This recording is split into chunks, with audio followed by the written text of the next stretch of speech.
this morning it kind of feels like a warning label, right? Legend dies, a country shakes, a split second turns into a coffin, and the theme is the same. Consequences do not give a shit what you meant. All right. I'm recording this on Sunday morning. It's January 11th, and I'm going to tie three things together that probably do not belong in the same sentence, but they do belong in the same reality. First one, Bob Weir, founding member of the Grateful Dead. He died yesterday, January 10th at 78. It was reported as lung issues after he was battling cancer, and that one just hits my household like a cold gust through an open door. And I'm not even trying to do the whole celebrity grief thing. That's not what this is.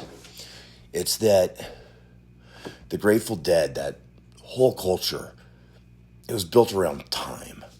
Long songs and nights, long roads, the long seasons of life. They were basically the soundtrack to people just learning how to live in the in-between. But then the university just taps the mic and goes, show's over. And it's not because you're ready or you're finished, right? Or your plans are done. It's just because time ran out. Simple. Now the second thing, Iran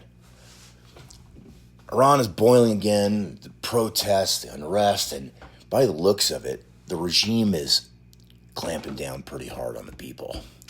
Reuters is calling it a legitimacy crisis and talking about escalations and the state drawing hard red lines, and that horrible group AP is reporting communication blackouts and crackdowns. It's not a polite disagreement. It's literally a pressure cooker over there. And I'm watching it thinking, man, when people are willing to step into the street against a government that can crush them, that tells you something about the human spirit, right? And it tells you what happens when that cost gets high enough that fear stops working. But then there's the third thing, and it's right here at home, and it's ugly in a different kind of way. It's Minneapolis, right? That woman named Renee Good was shot and killed by an ICE agent during an encounter while she was in her vehicle. Well, the video is out. Investigations are ongoing, right? And they're already picking teams like it's a damn sport. But there's a real question that's sitting under it. How much of this was avoidable? And how much of it was people putting themselves in the path of a bad outcome? Now, listen, I'm going to say this carefully because I'm not here to be a trial by internet guy. I don't get to declare guilt from a microphone. But I can talk about reality. A car is not an argument. A car is weight and momentum and steel. And there is a damn good reason that use of force policies in general actually discourage shooting at moving vehicles, except when there's an imminent threat. Because it's chaos, it's fast, and damn it, you shoot at a vehicle, that's permanent. So when I say things like people are dying on moral low ground, here's what I mean. They are choosing the lowest form of leverage, right? They're choosing their ego. They're choosing to have escalation, and they're also choosing that they're going to force an outcome. And then they act surprised when the outcome forces them back. Okay, so here's the thread that connects all three. Time ends everybody. Pressure reveals everybody. And split-second decisions They expose everybody. Bob Weir's death is the reminder that the clock is real. Iran is the reminder that when people hit a certain point that they're going to risk everything to stop living on their knees. Minneapolis, well, that's the reminder that a single bad choice made in panic or pride can turn your whole life into a memorial with candles and flowers. So, what do I do with that on a Sunday morning, right?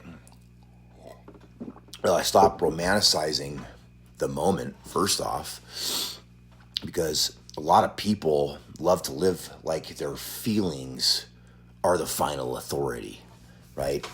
They feel disrespected, so they escalate, right? Then they feel cornered, so then they lash out.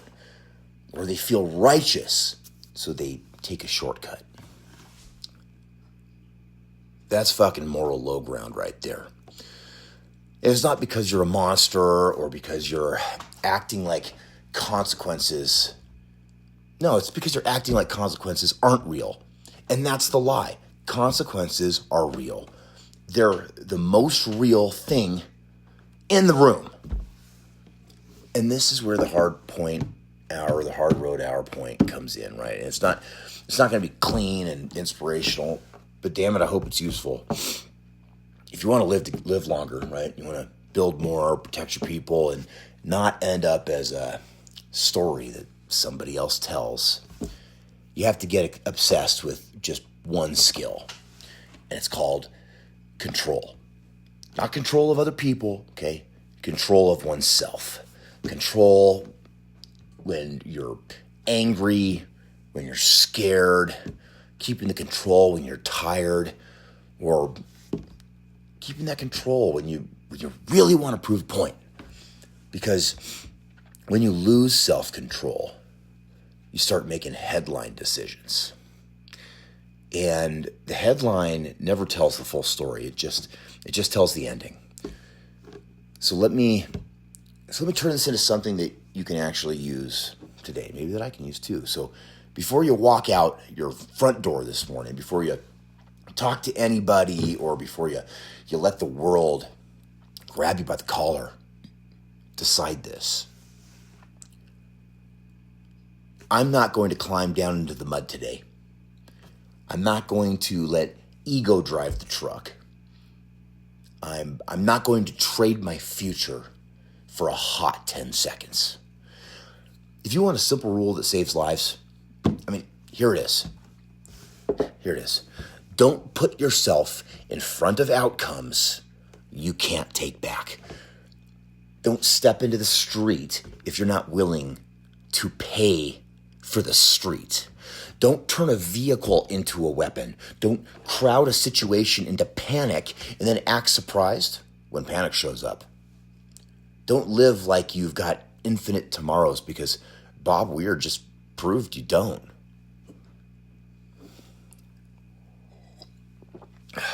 A legend died yesterday. A country is shaking today. And a woman is dead because a moment went sideways and nobody gets to rewind it. So here's where I land with this. Higher ground isn't the vibe. It's a fucking decision. And the men who keep their footing are the men who actually get to keep their lives. Stay off the moral low ground. It's crowded down there, man. And people keep dying in that. This is the Hard Road Hour. I'll see you later.